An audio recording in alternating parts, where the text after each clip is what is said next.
We've been doing more of an interview format, but I felt that this one was probably better just coming straight from you. And so I'm just going to quickly pray for Anna, and then we'll hit into that. And yeah, there's a real gift with what's happened and what we get to share. Cool. Jesus, just like my Instagram post, God, I'm super thankful for my wife. We're so thankful for Anna's life. We're thankful, God, for her faithfulness through the hard times and through the good times, God. We thank you for her, the gift of who she is in all her realness. God, we thank you, though, most of all for just the work you've been doing over the long haul, but particularly in recent weeks with this gift of new physical life for her. And I just pray, God, that as she shares, that there would be a gift in that for each of us, that you would speak to our hearts and minds about what the invitation with you looks like. And Spirit of God, just take our words and use them to bless us as a people so that we can bless your world. In Christ we ask. Amen. Kia ora e te whānau. It's so wonderful to be able to share with you tonight, and a special welcome to some friends who've travelled from out of town. They weren't coming specifically to hear me speak, they just wanted to come see St. Peter's, but it's beautiful to get to share this story with you. Over the last term, we've been having these stories of transformation from different people in the different ways that people have encountered Jesus and had their lives changed from within the whānau of St. Peter's. And tonight I get the privilege of sharing with you what's been happening for me. In the liturgy we just read, during a hui, some friends vandalised the roof to lower their paralysed friend to Jesus. Jesus saw their faith, forgave the man, and told him to walk. He did. The man and the crowd went away full of wonder, praising God. Jesus changes everything. And tonight I want to tell you why that passage has been so significant for me. Most of you know some of my story, but for those of you who don't, I just want to do a little backfill to give you sort of what's been happening in my life. So during 2020, I was probably in the most physically healthy space I'd been as an adult ever. Because of COVID, we did cycling as a family and a whole bunch of other things to keep our kids entertained, so I actually did exercise. And so I was actually feeling really good. In the July school holidays, we went on a holiday to visit Paul's whānau, and while I was there, I started to get these weird pins and needles in my arms and legs. And then I started to get these muscle aches and pains and shooting pains and burning pains, particularly down the left side of my face and into my arm. And over the next few weeks, it progressively got worse. My muscles felt like they were so weak. I'd go to hang out the washing, and it felt like I'd done a couple of rounds of CrossFit, but I had barely moved my body. And I started to spend whole days in bed, just unable to cope with the fatigue and the pain that was crippling my body. And it was overwhelming for me, like the pain got so bad that sometimes my brain would just stop working and I wouldn't be able to remember things or my friends' names. I couldn't pick up my kids. Like one night, Ailey was still a baby and she was just crying and crying, and I was just paralyzed with pain, unable to get up to help my child. And it was awful. It was so hard. And I ended up in hospital. And then while I was there, they were like, well, we can't find anything wrong with you, so we're sending you home. So I went home to be in my bed, barely able to cope with anything. Paul taking care of the kids and running the household. And it's just so devastating, like just so hard for our family to cope. And over time, things got better. I had a bunch of medication, and I moved from just sort of being able to shuffle to holding a Zimmer frame, and then walking with a crutch, immobilizing with a crutch, and able to get around and do a few things because my nervous pain had calmed down. But I still always lived with some level of pain. I always lived with some level of confusion in my mind. And bless them, I really want to honour them, because Paul and I still felt called to ministry, and we still had our children. And so at different points over the last few years, our parents have up and left their homes from other parts of the country to come be here in Whanganui so that we could continue to do what we did, albeit in a slightly more limited capacity. And then we had amazing friends who supported us, and then so many people who were praying and praying and praying for us. But my health didn't get any better. In the Bible, when people meet Jesus, their lives are completely transformed. They encounter Jesus and he meets their deepest needs. And sometimes those deepest needs are physical healing, but often it comes with so much more. It comes with inclusion, the restoration of their dignity, their restoration to their community. There's so much more in those stories than just the healing. But when Jesus is there in front of people, he is thinking about what is their deepest need? What do they need from me? And often he actually asks, what do you want? And so early last year, we were in a small group with some friends, and each of us was asked, what is your deepest desire? What is it that you want from Jesus? And my answer was, I want to be healed. I want to be well. So Paul and I are part of this group called Urban Vision. It's an this is the formal phrase, right? It's an apostolic order of the Anglican Church around Aotearoa. And every year over Queen's and now King's birthday weekend, we have a hui where everyone gathers together. And so last year at the hui, some friends of ours, they would come up and they would offer to pray for me. And when they prayed for me, my body would burn. Like this part of my body would burn, it would spasm, and nothing would change. And then another friend would come up to me, and they would offer to pray for me. And the same thing happened. And so on the last night, I had a group of friends that gathered around, and they all prayed for me together. And again, my body responded as they prayed. It was burning, my legs had little spasms in them, and yet it felt like nothing had changed. It was this really beautiful time of them praying beautiful words over me, but I didn't feel any different. And then just as the time of prayer was finishing, I just had this little whisper from Jesus, and he said, you need to give up your crutch. Which is crazy because I didn't feel any different, right? But as I got up off the floor, held my crutch, walked back to my room, really slowly, really unsteady on my feet, but trusting that little whisper that I had heard. And then the next morning, I shared with the whole of our group that had gathered there about this encounter that I'd had with Jesus. And a friend who'd been praying with me, he said, just as we finished praying, I felt like God gave me that passage where the paralyzed man is told by Jesus to pick up his mat and walk. And so it felt like God was up to something. And he was. Because over the next few days, day by day, my walking got better. And actually, I didn't mention this before, but part of my problem was I had some incontinence issues. And they cleared up. So I talk about being healed from like the belly button down. I got that part of my body back, and it was awesome. It was so good, And it's just an example of that story, hey? During a hui, some friends vandalized the roof to lower their paralyzed friend to Jesus. Jesus saw their faith, forgave the man, and told him to walk. He did. The man in the crowd went away full of wonder, praising God. Jesus changes everything. And Jesus did. That's such a powerful testimony just by itself, right? That I was able to walk again. Paul's like, it's not good enough. We'll get there. Okay. But the other part, though, was that God didn't heal my whole body. So the parts that were the hardest for me were the pain in my arm, the loss of my mind, parts of my mind, and the fatigue. It was really hard and challenging for me. And so over this past year, people have continued to pray for me. And at times my body has responded, but there has been no change. At an Anglican movement event earlier this year, in March, I spoke about some of this journey. And at the end of it, friends gathered around me, and again they prayed, and my body responded. But I heard nothing from Jesus, and I went away really disappointed.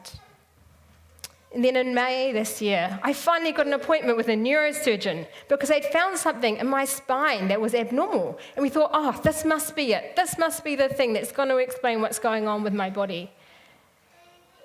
And the appointment lasted less than 15 minutes. And they said, no, that's not what it is. We can't explain your symptoms. All that is left for you is to go see a pain specialist so you can manage your pain for the rest of your life. I was so gutted. And so I shared this with I had a little WhatsApp prayer group that I had over the last year or so. And so I shared this news with them. And our friends Jenny and Justin, they're currently overseas, and they were with some friends, Bob and Gracie Ekblad in North America. And they said, oh, you know what? We would love to pray with you over WhatsApp. I don't know if you've ever done like healing prayer over WhatsApp before, but these guys, I had to tell you, they were committed. They'd been on an all-day hike, and they drove somewhere where they could find reception, and they called me. And then they prayed. And as they prayed, all the burning, all the pain, all that stuff happened. But I also felt this deep peace within me. And I felt like God said, I'm going to finish what I started. What he didn't say was when. Okay, so it was kind of like, great, that could be in 5 years from now. But I'm going to take it, right? God says to me, I'm going to finish what I started. A sort of side but important part of the story is that last year for Hui, Paul was not able to come with us because Ailey threw up just before we got in the car, and we didn't want to be that family that takes the vomit bug to the camp and infects everyone. Turns out there was someone who brought COVID and it spread instead. But that's also beside the point. But the thing was, Paul wasn't there. He wasn't there when I was healed the first time. He wasn't there when I had my WhatsApp call. And Paul would be the first to say that he isn't super, I don't know what's the word, you're a bit cynical and skeptical, about signs and wonders. Is that fair? That's fair. Yeah, it's fair. And he was he was super pissed off, that there was no silver bullet with this neurosurgeon. There was no option that we had left for us. And so he actually stayed in Wellington after that appointment. And on a Saturday, he was reading through the book of Matthew. And as he was reading, he noticed that over and over again, it says they take the crippled and the lame to Jesus, and he healed them. They took the crippled and the lame to Jesus and healed them over and over again. Sorry, the crippled and those in pain. Sorry, yeah. Thank you for the details. And then on the Sunday, he spoke at a church, and he spoke about the story of Lazarus being raised from the dead. And as he was going over the passage, he noticed that Jesus could have healed Lazarus when he was far away. But he actually went and was present, he waited, and then he does this miracle so that everyone can see his power. And so Paul comes back that week, and he is passionate. He's like, you are going to be healed. I'm like, great, that's so good. But he is outrageously confident, so much so that he's catching up with people, like our friend Glenn, goes out to the pub with Glenn, he goes, Glenn, Anna's going to be healed this weekend at UV Hui, and I need you to pray for her. And so there's Glenn in the pub, and bless you, you prayed that I would be healed at Hui in the weekend. So confident. And so at Hui we did. We gathered this weekend. Not that weekend, over King's birthday, a group of friends in the room, and they prayed for me. And instead of the burning sensation that I usually get when people pray for me, instead I had this really cool sense through that side of my body. And everything was settled within me. And then a friend said, I have this vision of water running down and through you. And it was exactly how I felt. And I had this little whisper once again from God that was like, oh, it's done. And so a friend just prayed a final prayer. And I didn't actually feel different. I was still in pain, but this side of my body was ice cold, and this side was just normal. It was bizarre. And so all I had then was this promise. And I said to Jesus, okay, usually wear a wheat bag to stop the spasms from being so painful in my shoulder. I'll give up my wheat bag for the rest of hui as a step of faith. And so I went through the rest of Saturday and Sunday with pain. Like I spoke on the Sunday night and I had fog in my brain and I was quite sore. And I was like, did I just make all this up? And then on the third morning of camp, I woke up. And you know, like when you sleep in camp beds, you kind of get a bit achy and a bit headachy because they're not that comfortable, eh? And so I just had that kind of like, end of camp ache all down my right side of my body. And then my left side was completely fine. I had no pain for the first time in 3 years. And I went, wait, it gets better. That's awesome. It gets better. And so every day since camp, I have got better and better. I can move my bodies in ways that I haven't been able to for 3 years. We met our friend Drugo at the pub when we were out one night. We were out because, that was a new thing. And he goes, can you jump? And this is slightly undignified, but hey, look, I can jump. Like, that's nuts, right? Like, I can pick up my kids for the first time in 3 years. Before that, I was working on physio at, trying to deadlift 3 kilos. Ailey, bless her, weighs slightly more than 3 kilos. And so, there's all these new things in my life. I just don't know how to describe the transformation and the difference that has happened to me. It's just amazing. And it's that story, right? During a hui, some friends vandalized the roof to lower their paralyzed friend to Jesus. Jesus saw their faith, forgave the man, told him to walk, and he did. The man in the crowd went away full of wonder, praising God. Jesus changes everything. And I know there will be some of you who hear this and you're skeptical and cynical about whether it's real. And to be fair, for the first week, I didn't tell anyone at the hui that I'd had the prayer thing the night before because I wasn't sure. And then for the whole week after, I was still pretty quiet about it because I was just waiting for the pain to come back. I didn't quite trust that it had actually happened. Except it's the opposite. Every day I get better and better, and it's still finishing off.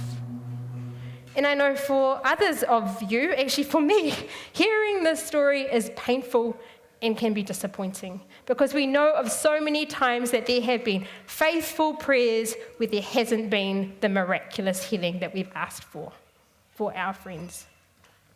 And I don't have answers for how and why it works. My friends' prayers were not better than your friends' prayers. There is no magic formula. But there is something that I do know that is true that I feel like I need to share, and that is that God did not cause my suffering or my pain.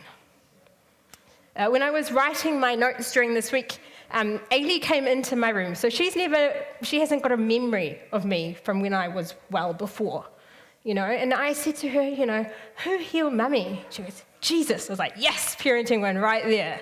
And then I was trying to, think theologically deeply. I was like, Ailey, why do you think it is that Jesus didn't heal Mummy the first time people prayed for me? And this is her reply. She said, Jesus was sad that you didn't get healed when I was a baby. And those words are so true. She nailed it.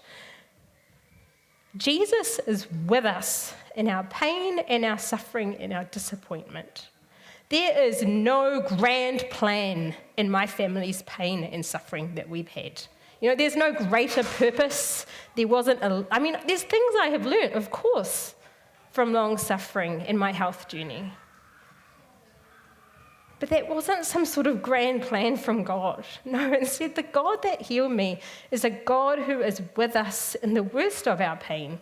And actually, God longs for our transformation and healing more than we do for ourselves.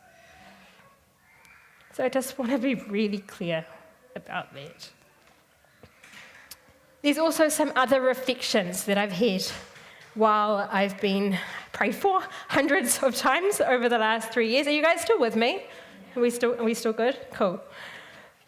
So the first of them is that actually being prayed for is a real process of humility in vulnerability.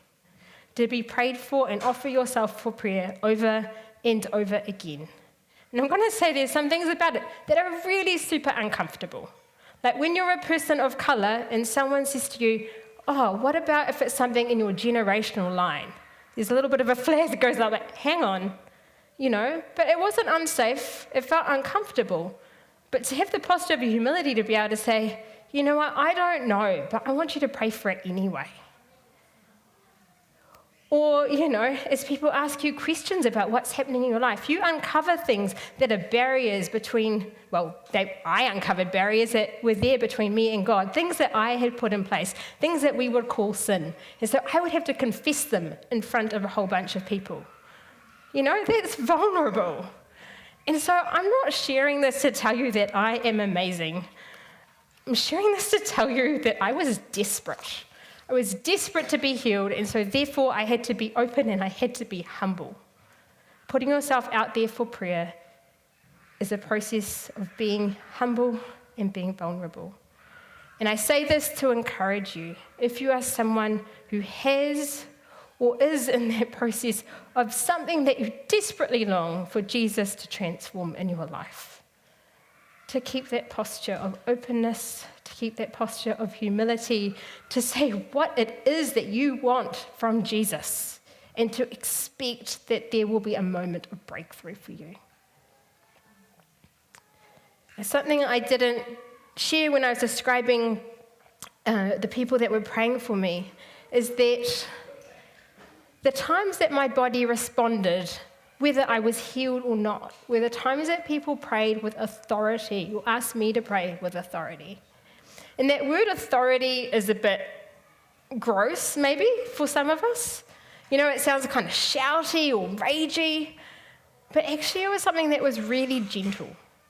When I say that people prayed with authority for me, what I am saying is they prayed as people who believed that their prayers mattered. They prayed as people who believed that when they prayed, they could usher in the kingdom of God. They were people who prayed as if they believed that God wanted me to be well. In his letter to the church in Ephesus, the Apostle Paul wrote, I pray that you may know the hope to which God has called you, his glorious inheritance, his incomparably great power for us who believe. That power is the same as the mighty strength he exerted when he raised Christ from the dead. Christ, who is above all rule and authority, power and dominion in every name, and God placed all things under his feet. In short, people prayed for me as if they believed that Jesus is above everything. And they prayed as people who believe that the same power that raised Jesus from the dead is available to us. And so that's some next level power, eh? And so I want you to just think about whether you believe in that authority, whether that is the way that you pray for yourself and the way that you pray for others with expectation. And this is my last reflection. Over the last 3 years, I have been carried to Jesus over and over again by my friends. Friends who were desperate, friends who had hope when I didn't even have it for myself. I have been dragged in front of Jesus by them. In the story in Mark that we've been going over, the friends vandalize a roof to get their mate in front of Jesus because they believe that if he encounters Jesus, his life will be changed. And that is what my friends have done for me. They're the ones who have got me in front of Jesus. And I'm convinced that this story of mine, this healing story, isn't just like this one-off event. It is the accumulation of all those prayers that have been prayed for me, whether in person or over the years, people who again and again and again have been faithful and brought me in front of Jesus and believed in the miraculous, life-transforming power that he has. And so this is my last encouragement to you, is to be like my faithful friends, to bring your mates to Jesus, to be willing to vandalize that roof, to carry your friends to Jesus over and over and over again until you see the transformation that you long for. because of my friends and their faithful prayers, I have this kind of new insight. I get to see from the other side what it's like to be those people that we've read about in these stories in the Bible, who encounter Jesus and have their lives completely transformed. And because of that, I also have that experience of knowing that when you encounter Jesus and you have your life completely transformed, the only thing you can do is to offer everything you've got back to him. During a hui, some friends vandalized the roof to lower their paralyzed friend to Jesus. Jesus saw their faith, forgave the man, told him to walk, and he did. The man and the crowd went away, full of wonder, praising God. Jesus changes everything. That's all I got for you, friend, but let me pray for you.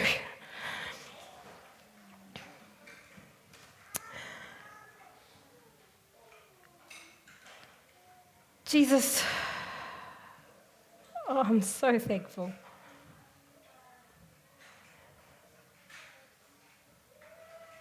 God, I pray that we would not forget, that you would help remind us of the life-transforming power that you hold, Jesus, and that we would be like those friends who believe that if we just get our friends in front of you, if we just get ourselves in front of you, Jesus, you are able to do miracles.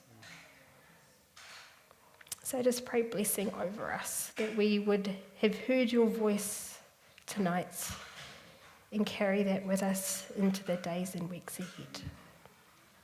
In Jesus' name, amen.